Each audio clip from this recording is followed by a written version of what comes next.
Don't buy a house in Canada. Yes, మీరు విన్నది కరెక్టే. ఈ వీడియో చివరి వరకు చూడండి. Don't buy a house in Canada. So మీరు కెనడాలో 2 years స్టే చేయాలనుకుంటున్నారు.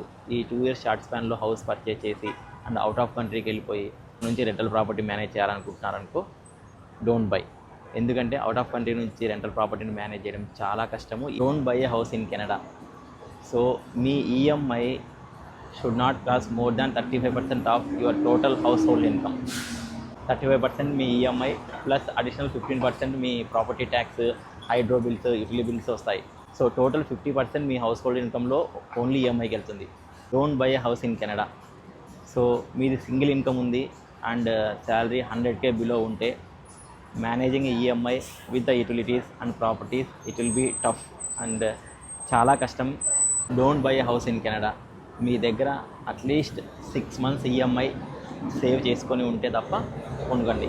ఎందుకంటే మార్కెట్ చాలా వాలటైల్ ఉంది అండ్ ఎనీ టైం 1% ఛాన్స్ ఉన్న జాబ్ లూజ్ అవ్వడానికి, ఆర్ మార్కెట్లో జాబ్ లూజ్ అయితే మీరు మంత్లీ ఈఎంఐ అట్లీస్ట్ 6 months కట్టుకునే ఛాన్సెస్ ఉంటాయి. Don't buy a house in Canada. So peer ప్రైజెస్తో కానీ నైబర్స్ కొన్నారని మనం కొనాలని, నైబర్స్కి పెద్ద ప్రాపర్టీ ఉంది మనం కూడా కొనాలి, రెంటల్ ప్రాపర్టీస్తో ఎన్ని రోజులు ఉండాలనే చిన్న ఫోమోతో మాత్రం కొనకండి. Don't buy a house in Canada.